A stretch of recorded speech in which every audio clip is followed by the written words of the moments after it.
Hello students, तो देखिए आपकी मधुबन फिर से आपके सामने हाजिर है आपके अपने institute ERC education research centre पर, जो कि है आपका अपना इंस्टीट्यूट जहां पर आप मन जी भर कर पढ़ाई कर सकते हैं, जी भर कर सीख सकते हैं। तो आज का जो हमारा सोशल साइंस का सिविक्स पार्ट का चैप्टर सेकंड है फेडरलिज्म यानी कि संघवाद। तो आज इसके हम एमसीक्यूज लेकर आए हैं। इससे पहले हमने सत्ता के बंटवारे के सारे एमसीक्यूज देखे हैं और आपने सभी ने बहुत सारे आंसर वहां पर करेक्ट किए हैं। तो आज के भी आपने आंसर क्वेश्चन आंसर कम्युनिटी पोल पर जाकर देख लिए होंगे और सब कुछ आपने क्लिक किया होगा। आज आपको मार्किंग करनी है आपके कितने सही है और कितने गलत है। तो देखिए अब इसको इसी वीडियो को इसी क्रम को आगे बढ़ाते हैं, लेकिन उससे पहले चैनल को लाइक शेयर सब्सक्राइब करना बिल्कुल भी ना भूले। चलिए स्टार्ट करते हैं आपका आज का वीडियो, जो कि है संघवाद से। और is the first question in front of you on your phone screen and here is the question. तो ये रहा पहला प्रश्न आपके सामने। पंचायती राज व्यवस्था में शामिल है ऑप्शन आर गांव, ब्लॉक और जिला स्तर। ऑप्शन बी गांव और राज्य स्तर। ऑप्शन सी गांव, जिला और राज्य स्तर। ऑप्शन डी गांव, राज्य और संघ स्तर। तो पंचायती राज की बात कर रहे हैं हम यहाँ पर। तो क्या है इसका option? A is the correct answer, गांव, ब्लॉक और जिला। यानी कि सबसे छोटी इकाई गांव है, गांव के ऊपर ब्लॉक है और ब्लॉक के ऊपर जिला है। तो ये आपकी पंचायती राज व्यवस्था होती है। नेक्स्ट है आपका समवर्ती सूची में किसी विषय पर केंद्र और राज्य द्वारा बनाए गए कानूनों के बीच टकराव की स्थिति में क्या होता है? क्योंकि समवर्ती सूची में क्या होता है, केंद्र सरकार और राज्य सरकार दोनों मिलकर ही कानून बनाती है, कोई नियम लागू करती है। तो उसके अंदर अगर टकराव हो जाए, मान लो केंद्र सरकार सपोर्ट करे और राज्य सरकार ना करे, और राज्य सरकार सपोर्ट करे केंद्र सरकार ना सपोर्ट करे, तो ऐसी कंडीशन में क्या होता है? ऐसी स्थिति में राज्य कानून लागू हो जाता है या फिर केंद्रीय कानून लागू होता है कि राज्य की बात मानी जाएगी या फिर केंद्र की बात मानी जाएगी, या फिर दोनों कानून अपने अपने अधिकार क्षेत्र में लागू होते हैं, लेकिन राज्य में राज्य सरकार अपने कानून लगा देगी और केंद्र में केंद्र सरकार लगा देगी। और या फिर निर्णय लेने के लिए सर्वोच्च न्यायालय को हस्तक्षेप करना पड़ता है। तो ऐसी कंडीशन में फिर वो न्यायपालिका के पास जाते हैं और सर्वोच्च न्यायालय के पास जाते हैं और अपना बात उनके सामने रखते हैं। तो फिर वो जो डिसीजन देते हैं वो होता है। तो इन चारों में से कौन सा सही है? तो केंद्रीय कानून लागू होता है। केंद्र सरकार और राज्य सरकार में अगर टकराव है तो जो केंद्र सरकार बोलेगी वही बात राज्य सरकार को माननी पड़ेगी।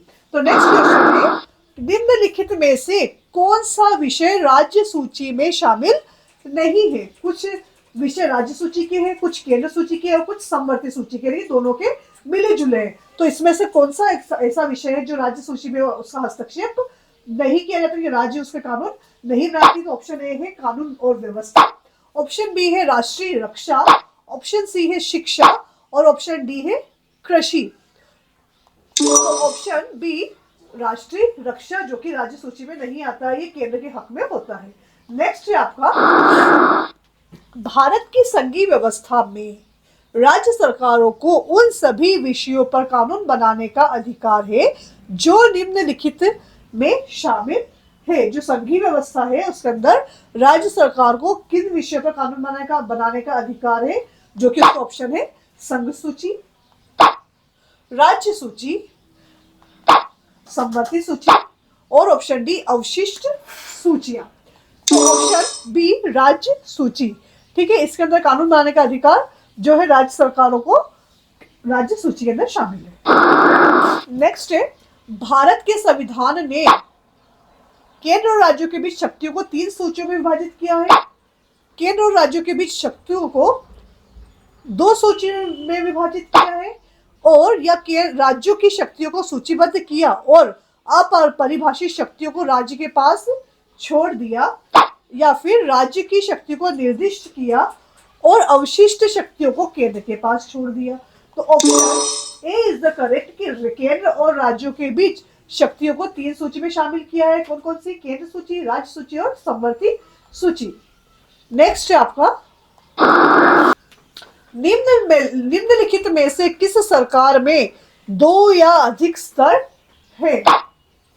सामुदायिक सरकार में, गठबंधन सरकार में, संघीय सरकार में और एकात्मक सरकार में। सामुदायिक सरकार हमने लास्ट वाले वीडियो में देख चुके हैं हम। गठबंधन सरकार मिलीजुली सरकार होती है, संघीय सरकार जिसके बारे में हम बात कर रहे हैं, और एकात्मक सरकार जो सिर्फ एक ही, जैसे कि आपके अमेरिका में है एकात्मक सरकार। तो संघीय सरकार यानी कि यहाँ पर क्या बोला गया है, किस सरकार में 2 या अधिक स्तर होते हैं, तो संघीय सरकार में होते हैं 2 या 2 से अधिक स्तर। आगे बढ़ते हैं।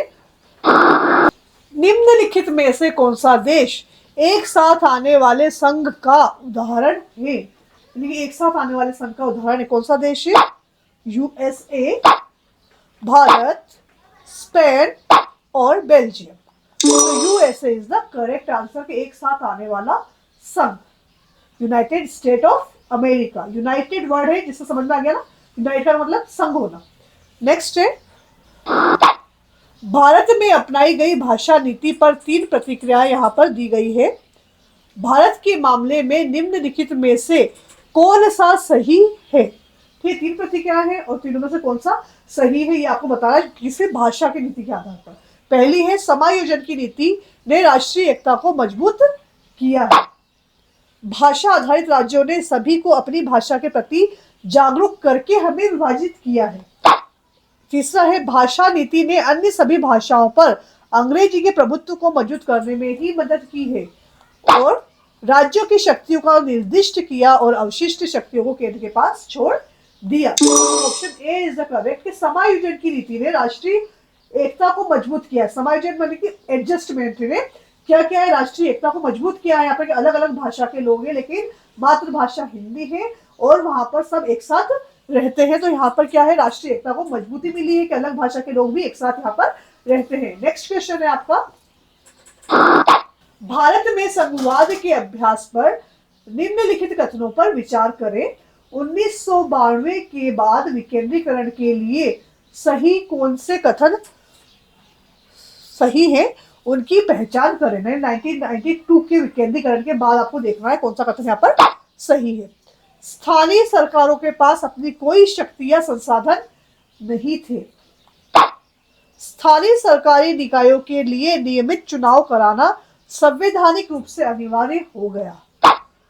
राज्य सरकारों को स्थानीय सरकारी निकायों के साथ कुछ शक्तियां और राजस्व साझा करना आवश्यक है।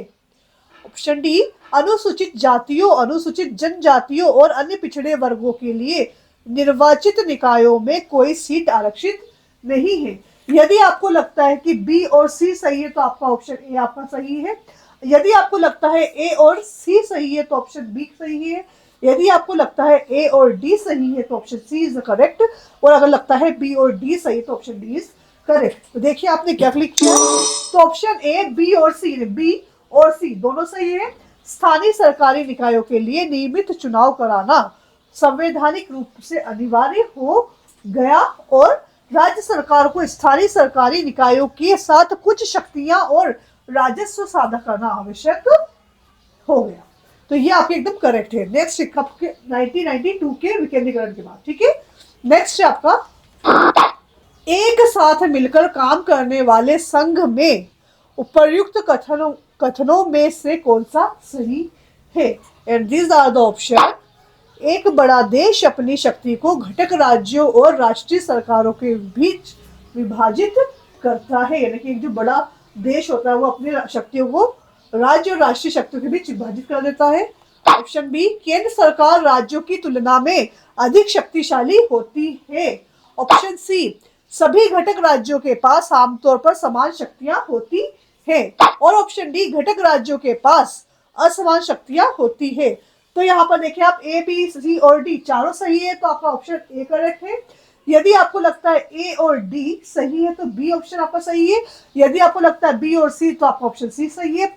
और यदि आपको लगता है ए, बी और डी सही यानी कि सी गलत है तो option D is the correct. और आपने क्या क्लिक किया है, ऑप्शन ए, बी और डी इज द करेक्ट, यानी कि सी यहाँ पर रॉन्ग है, ठीक है।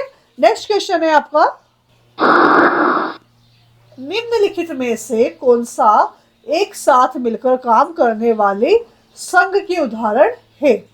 एक साथ काम करने वाले संघ का एक उदाहरण है भारत, स्पेन और Belgium. Option B, Bharat, USA और Spain. Option C, USA, Switzerland और ऑस्ट्रेलिया।